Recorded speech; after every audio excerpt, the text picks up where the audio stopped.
Greetings. It's Monday, April the 7th, 2025. I'm Thomas Caldwell of the Aurelian Column, and this is the Monday Morning Report. Overnight, stock markets in the Far East and Europe were down, and the same thing is expected to happen here in the United States later this morning. This supposedly in response to the Trump administration's tariff policy. Many countries complaining, but some countries are coming around, including Vietnam, which is ready to drop all tariffs on goods in exchange for the same thing applying to Vietnamese goods. This would include rice, of course, which Vietnam is a major producer of. Now, this whole thing about tariffs and about reciprocity and retaliation, it's really kind of funny because what this is people upset about the status quo being changed. And that's really it, because Trump is doing exactly what he said he was going to do, and a lot of us thought is a good idea, and many of us, if not most of us, still thinks it is. Now, if it all goes the way the Trump administration wants it to go, this will lead to a much better global business environment when the dust settles. It'll be a much more level playing field. Now, amazing how so many people think it's a bad idea. Really. There's no logical reason for it. They say, oh, it'll do this. Oh, it'll spin us into recession or depression. Well, we're going to have some rough times because this is such a realignment. But really, if you charge us 10%, we'll charge you 10%. You charge us 100%, we'll charge you 100%. If you charge us nothing, we charge you nothing. I don't see a problem with that anywhere, especially when it comes to the benefit of the United States. There is a method to this apparent madness, people, and we'll see if it works. Many people think it's going to. In fact, if it doesn't, well, the U.S. will continue to decline economically, and, well, that won't go very well for anybody. Speaking of anti-Trumpism and anti-Elon Muskism, protests around the United States, all over, thousands of people in some places, mostly people that appear to be very young or very old. All sorts of bizarre accusations being made at these protests, words like fascism, stop fascism, and this is a threat to our democracy, and there's corruption and all this utter nonsense. Really? I've yet to find one liberal who can define fascism as it is defined in a dictionary. I've not run across one person yet. You'd think that these people would have dictionaries. Now, these protests, with all their buses, they are bussed in, professionally printed signs, and others are handouts that are given to people with talking points as to why they're there, as if they didn't know. And there's been so much video that's been put out on the internet of people that have gone to these events and basically just asked very simple questions, and you have people that could barely speak English in some cases or put two sentences together. This is all concocted. I'm sure there's a lot of people that show up because they have nothing better to do, but this is a concocted, coordinated effort. And there have been many people that admitted that they've been protesting outside of Tesla dealerships and they've been paid for it. They're there for a certain number of hours. And the same thing seems to be going on with these protests. By the way, I have yet to hear of a single Democrat who has come out condemning the attacks on Tesla dealerships. I might have missed it. I was looking for it. Maybe some have, but I haven't heard of any. Have you? Have you heard of anyone on the left saying, no, it's wrong to go out and shoot guns, throw Molotov cocktails at car dealerships, selling electric cars that don't pollute? Really, get in touch with me if you've heard of any lawmaker or any political leader on the left who is condemning such violence and terrorism. I'd love to hear about it. Could this be Mr. George Soros and his family up to their old tricks? Well, a lot of people are saying so. What do you think? In other news, which is quite tragic because it affects the young, at a Texas high school, a student was stabbed to death at a track meet by another student from another school, apparently. Austin Metcalf was murdered. He is white, and allegedly he was murdered by 17-year-old Carmelo, I'm not sure if that's the way it's pronounced, Carmelo Anthony, stabbed in the heart, right in front of his family. Died right in front of him. Pretty awful. Was this a racial hate crime? Somebody has to ask that question. If the races were reversed and a white student stabbed a black student at such an event, well, I think we'd be hearing a lot about riots, protests, other acts of violence, etc. Shows how polarized this country has become. But the question has to be asked, based on the reports, was it a racial hate crime? Conflicting reports are saying that it was either an argument over seating or that the black suspect was robbing the tent the victim was in. They had tents around the bleachers there where people would be collecting their stuff. At least that's the way the reports are. Now, either way, many people are calling this a racial hate crime, but a lot of misinformation has also been flooded on social media. It began shortly after the event, including many reports that the victim was responsible for his own murder. He somehow provoked it, as if murder is something that can be provoked. Now, this has gotten so out of hand, that the sheriff heading up the investigation had to come out and make a statement about it. You know, we used to get along much better in this country, class-wise, race-wise. It was a much better environment maybe 30, 40, 50 years ago. I wonder why that's not the case anymore. Does anyone have any clue to that? Many of us are wondering and looking and hoping. Across the Atlantic, France's Marine Le Pen, you know her, the nationalist who wants to rid France of its foreign invasion and restore a bit of right-wing sanity to the country, at least what the French call right-wing.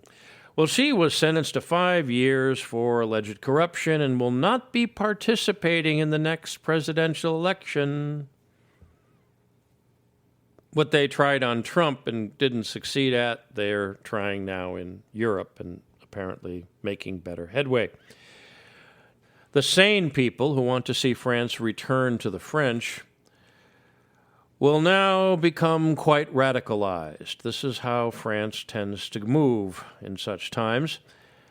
In fact, some people are theorizing that was the point all along. You take the moderate nationalist people and you push them in a corner, you create fanatics, which are easier to destroy and get rid of. I wonder if the French men and women who were occupied by the Germans during World War II wouldn't have preferred that situation instead of the current one, where millions and millions of people who cannot be assimilated, who flooded into their country from the Middle East and Africa, pretty much taking over. This whole situation could very well lead to the dissolution of what is called the Fifth French Republic. Yes, since the French Revolution in the late 1700s, they've had 5 republics. The U.S. has had 1, by the way. So they do have a habit of changing things every so often. But given the way things are going there, the question has to be asked whether the next French Republic will be French or whether it will be an Islamic republic. France has a big impact on where Europe goes, for good or for ill. It'll be something to watch closely. Back across the Atlantic, prosecutors are seeking the death penalty for the United Healthcare killer. You know, that guy that waited for the CEO of that insurance company and then shot him in cold blood, and we all got to see it on on video. They're going after the death penalty. Good. But what is scary about that entire episode, something that's frightened me personally, is to see how many people think that that act of cold-blooded murder was somehow justified. Well, it wasn't. America's healthcare system is a mess. I'm the first person to admit that. It really, really, really, really is lousy. But such actions where you gun down a man who's just heading up a company, has 2 young sons that he had to raise, and went by the law, went by the books, you don't get anywhere with such things. That just leads to chaos and anarchy, and that's not a way to rebuild the American healthcare system. So this guy is going to be facing federal charges, federal death penalty. Well, we'll see if he gets it. My guess is he will, if anything, to make an example out of him. In other legal news, something that could be considered good news, Idaho is out to exterminate pedophiles. There's a new law that comes into effect on July 1, signed by Governor Brad Little. It was House Bill 380, an interesting number because that's the caliber of a nice pocket pistol, which you should carry on you if you have to leave your home in America these days. House Bill 380, which provides for the death penalty for anyone molesting or otherwise sexually abusing children aged 12 or below. They will end up facing a firing squad, quite literally, a firing squad. Yes, we do have that method of execution in some places in the United States. The law also covers lewd behavior, which can mean all sorts of things. You know, the stereotype of a man wearing nothing but a trench coat and exposing himself in front of children. Well, that happens actually in some places, and that could be met with a facing the guns at dawn and being offered a final cigarette. I think this is good. I think this is a great law. Long overdue, really. It'll also mean that anyone remotely thinking like a pedophile will probably flee Idaho, another reason to move to that state, which many people are now heading to since it is so, well, let's just call it traditional and leave it at that. Can you imagine if the same sort of law was in effect decades ago across the United States, where pedophiles would be executed? How many such evil creatures would have been put down like the sick animals they are? That would also include members of the clergy of certain religions that have been accused of and convicted of, in too many cases, of doing the same thing to children. That would have been, well, Hollywood-like entertaining, actually. Something out of the Middle Ages, except the roles being reversed. Oh, and speaking of pedophiles, anything new on the Jeffrey Epstein list? Really? Any arrests or pending prosecutions? Nope. Well, I guess not. I'm not holding my breath, by the way. Could it be true that the reason that this thing is still lingering is that somebody has something over somebody? One nation under blackmail with liberty and justice for who knows? The question would be who's doing the blackmailing and who is being blackmailed. I think we should have an official countdown of how many days we're waiting for the Jeffrey Epstein list and the first prosecution that would result from that list of customers of that most evil man who left this earth a lot better than he deserved. Yes, tragic as it seems, as sad as it seems, there seems to be no escape from the attack on American children. and the defilement of their bodies and their innocence, especially with the transgender insanity that has swept what remains of our civilization. Very sadly and almost unbelievably, in Colorado, lawmakers are trying to pass a law that would make so-called misgendering of a child by a parent a form of child abuse. No, this is true. This is real. The parents would then be subject to having their children taken away from them, and they could face imprisonment. So if your daughter thinks she might be a boy and you don't agree with her, and she's maybe 5 or 6, if you don't take her off to a doctor to get her plumbing fixed,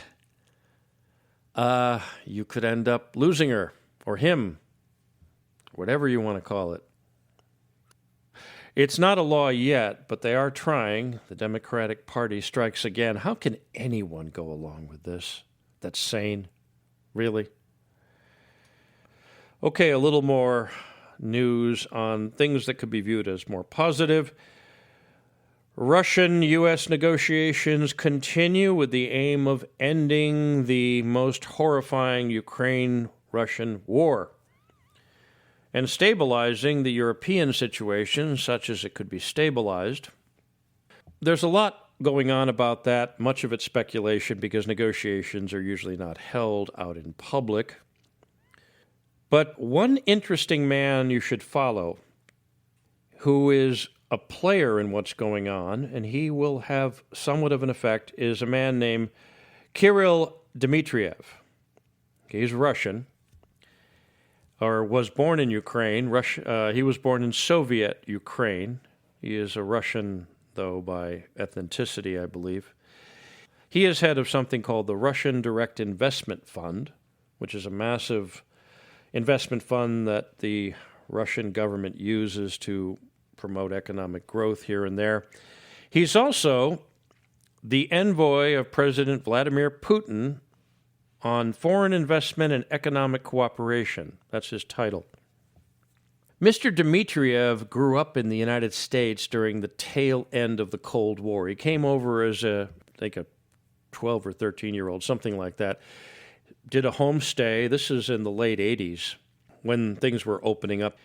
Eventually attended Stanford University, and then he went on to get an MBA from Harvard. This guy is no dummy. In a recent interview, he credits Trump with averting a nuclear war with Russia. That's a pretty major statement coming from someone so high in the Russian hierarchy. And if you remember what it was like this time last year, you'll probably remember how much of a fear there really was that a nuclear exchange between Russia and the United States might happen. A lot of people they're prone to amnesia, but it was a pretty scary time just 12 months ago. Biden and his cronies brought us very close to the edge, and we almost fell off that edge. We came closer than anyone in power wants to admit, and anyone who was in power will ever admit. Now, this guy is the man to watch. He's a player in the game, but what side he's playing on remains to be seen. Speaking of Mr. Biden, word is that formal investigations into the 2020 election have finally begun, checking out all the allegations of fraud, vote tampering, vote buying, and all sorts of things that were happening. We'll see where that goes. Stay tuned. That should be fun. Now, China is something we haven't been talking about lately, except when it comes to maybe trade or something to that effect. But China is a major power and growing.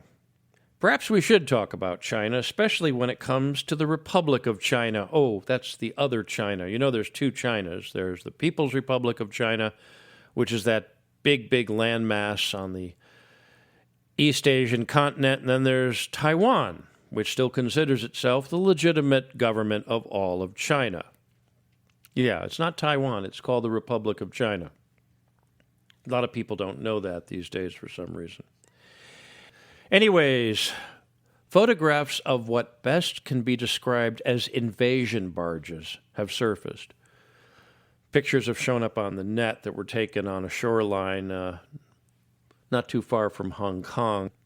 Vessels that can only have one purpose, and that is landing on the beaches of some location and disembarking large numbers of people and vehicles. That's what they are apparently designed to do. Now, these could be some sort of newfangled ferries, but I don't think so. It's no secret that the People's Republic of China wishes to invade Taiwan or take it over somehow and reincorporate it into its substance. That's something the people on Taiwan don't want to see happen.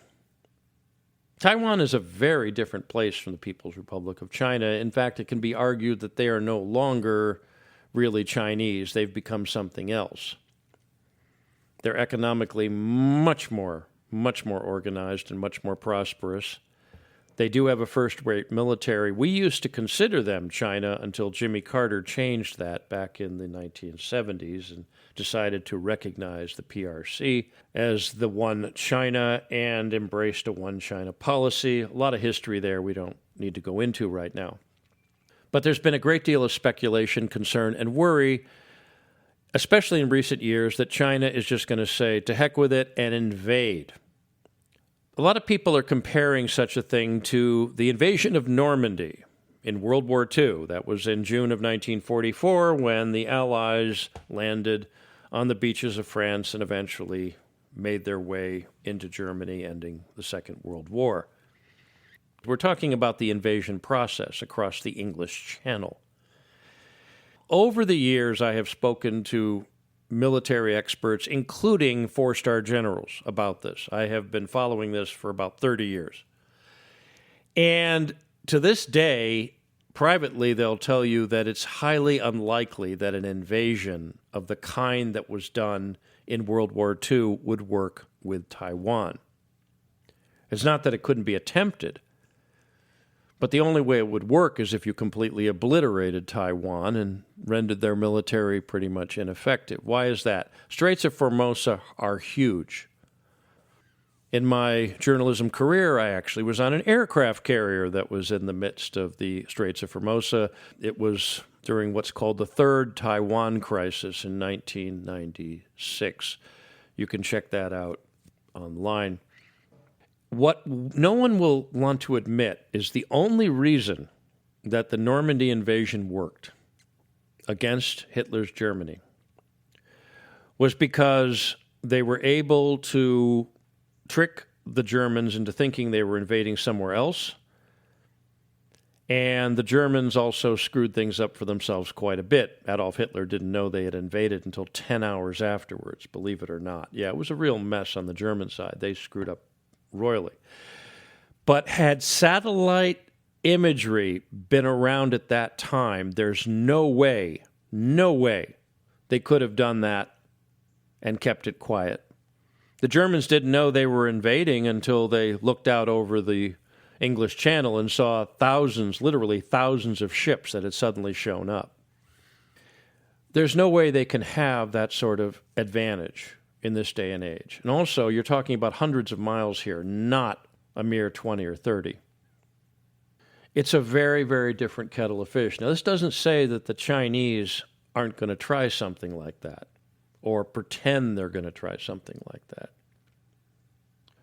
The Chinese are not immune from stupidity any more than the Americans are. But they smelled American blood in the water during the Biden administration, especially. And they also know how totally messed up American society has become. They are an adversary. Their government is an adversary. And weakness is something we dare not show. If there's ever been a time in American history for Americans to start acting like Americans again, it's now. Because the alternative is going to be a series of miscalculations that could end up ruining everything for everybody, everywhere, and for all times. That's it for today. If you appreciate my work, please like, subscribe, and share, and please consider a paid subscription. It keeps the lights on literally and figuratively. I can be reached at feedback@aureliancolumn.com. That's feedback@aureliancolumn.com. I'm up on X. My handle there is MICCAMPEN. That's MICCAMPEN. This podcast originates at Substack. The address there is aureliancolumn.substack.com.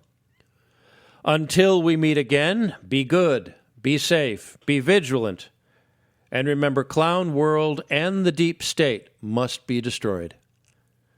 Good day.